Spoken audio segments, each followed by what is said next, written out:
కేంద్రానికి కూడా లెటర్ రాస్తా, టైం ఎక్స్టెండ్ చేయమంట.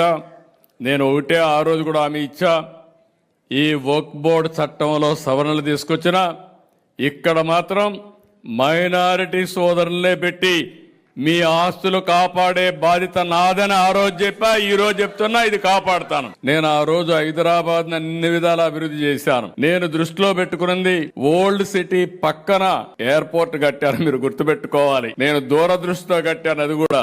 అదే మరి ఒక ఔటర్ రింగ్ రోడ్ వేస్తే ఈ రోజు మీరు చూస్తే హైదరాబాద్ లో ఉండే ముస్లింస్ అంతా బ్రహ్మాండంగా కోటీశ్వరులు లక్షాధికారులు అయ్యారంటే అది ఆ రోజు నేను చేసిన పని అని చెప్పి నేను మీకు తెలియజేస్తున్నా. నేను ఎప్పుడూ ఒకటి చెప్పేవాడిని, హైదరాబాద్ కి ఎవరు వచ్చినా నేరుగా పోయి ఓల్డ్ సిటీలో షాపింగ్ చేసే విధంగా పెరల్స్ ని ప్రమోట్ చేసింది కూడా తెలుగుదేశం పార్టీ. హైదరాబాద్ బిర్యానీని కూడా ప్రమోట్ చేశాం. ప్రపంచం మొత్తం హైదరాబాద్ బిర్యానీ అంటే దానికి ఒక ఛామ్ క్రియేట్ చేసే పరిస్థితికి వచ్చామంటే, ఇంకొక పక్క ఆ రోజు ప్యాలెస్ ఉంటే, పలక్నమా ప్యాలెస్ ఉంటే నిజాం సంస్కృతిని కాపాడడానికి ఒక బ్రహ్మాండమైన హోటల్ పెట్టి దాన్ని కూడా పరిరక్షించామని చెప్పి కూడా నేను మీకు తెలియజేస్తాను. ఒకటి రెండు కాదు, నేను వారసత్వాన్ని కాపాడడం కోసం అన్ని విధాల ప్రయత్నం చేశాం.